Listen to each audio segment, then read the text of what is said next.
అధ్యక్ష,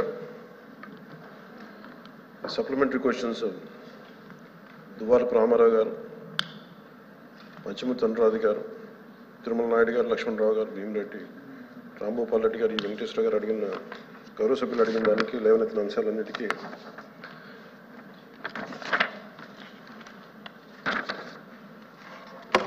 third amendment కింద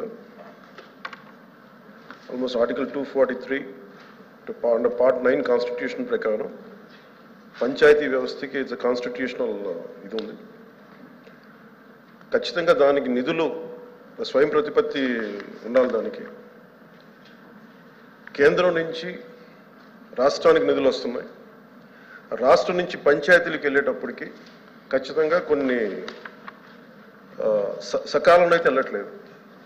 మా అధికారులు అందరితో కూర్చున్నప్పుడు కూడా మాకు తెలిసింది చదువుతుంటే యాజ్ ఆన్ నౌ 988 కోట్లు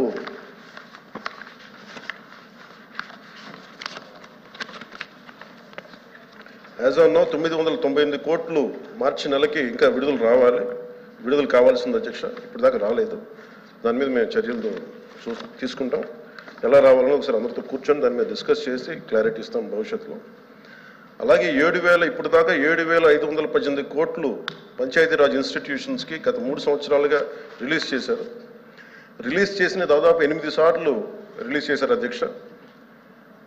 కాకపోతే అది 5 సార్లు ఒక డిలేడ్ పేమెంట్ జరిగింది. అంటే అక్కడ కేంద్రం నుంచి రాష్ట్రానికి వచ్చి రాష్ట్రం నుంచి పంచాయతీ అకౌంట్లకు వెళ్లాల్సింది 10 రోజుల్లోపే వెళ్ళాలి. కానీ 10 రోజుల్లో ఎప్పుడు వెళ్ళలేదు. దాదాపు 5 సార్లు డిఫాల్ట్ పేమెంట్ జరిగింది, లేట్ అయింది. దానివల్ల అప్పుడు రాష్ట్ర ప్రభుత్వం 11 కోట్ల రూపాయలు పెనాల్టీ కూడా పే చేశారు కేంద్ర ప్రభుత్వానికి. అలాగే ఇప్పుడు భవిష్యత్తులో ఇంకా ఏమేమి జరిగినాయి, ఇంకా అవకతవకలు జరిగినాయి అంటే ఇందా గౌరవ సభ్యులు చెప్పినట్టుగా దాదాపు డిస్కామ్స్కి పంచాయతీరాజ్ వారి అనుమతి లేకుండా, సర్పంచుల అనుమతి లేకుండా దాదాపు 2,165 కోట్లు వాళ్ళకి డిస్కామ్స్కి పే చేయడం జరిగింది. దాని మీద కేంద్ర పంచాయతీరాజ్ కమిషన్ డిపార్ట్మెంట్ ఇండియా వాళ్ళు వచ్చి అడిగారు అధ్యక్ష. అడిగితే 5 పంచాయతీలతోటి వాళ్ళు తీసుకున్నారు. దాని మీద మొత్తం జరిగిన తర్వాత వాళ్ళు ఒకటే చెప్పారు, దీంట్లో కొన్ని అవకతవకలు 6 అంశాలు లేవనెత్తారు అధ్యక్ష. 6 అంశాలు లేవనెత్తిన దానికి దాని అనుబంధంగా అన్నీ ఉన్నాయి. కానీ వీటిని గౌరవ సభ్యులు మనకి చూపించిన అన్నిటికీ లేవనెత్తిన అంశాలన్నింటికీ కూడా ఇది ఒక కమిషన్ వేయాలా, ఎంత స్థాయి అవకతవకలు జరిగినాయి, ఏమేమి జరిగినాయి, వీటన్నిటికీ కూడా మేము కొంచెం సమయం కావాలి అధ్యక్ష. కొంచెం మీకు సమయం ఇస్తే వారు లేవనెత్తిన అంశాలన్నింటికీ సరైన రీతిలో బాధ్యతగా మేము సమాధానం ఇస్తాం. అలాగే గౌరవ సభ్యులు చెప్పింది సచివాలయంలో సర్పంచులకి స్థానం లేదు అక్కడ గ్రామ సచివాలయాల్లో. అది మా దృష్టిలో ఉంది అధ్యక్ష, ప్రభుత్వం దృష్టిలో ఉంది. ఖచ్చితంగా దాన్ని వారికి సముచిత స్థానం ఇచ్చేలాగే దాంట్లో ఉంటుంది భవిష్యత్తులో. ఆ విధంగా చర్యలు తీసుకుంటాం.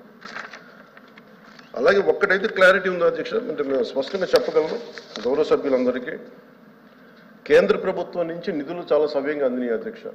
స్టేట్ ఫైనాన్స్ కమిషన్ మటుకు కొంత సకాలంలో అయితే నిధులు విడుదల చేయలేదు. అది ఆ సమస్యలు అయితే ఉన్నాయి. అది ఏ పరిస్థితుల్లో జరిగినాయి, ఎలా జరిగినాయి, ఈ అనుబంధంలో ఉన్నాయి, గౌరవ సభ్యులందరికీ సంతృప్తికరంగా ఉన్నాయా లేదని ఇంకొకసారి వారు దాని మీద చదివి ఇంకొంచెం మాకు వివరణ ఇస్తే ఖచ్చితంగా మరింత కరెక్ట్ చేసుకుని కొంచెం డీటెయిల్గా అధికారులందరితో కూర్చొని మీకు తెలియజేస్తాను. Okay, thank you.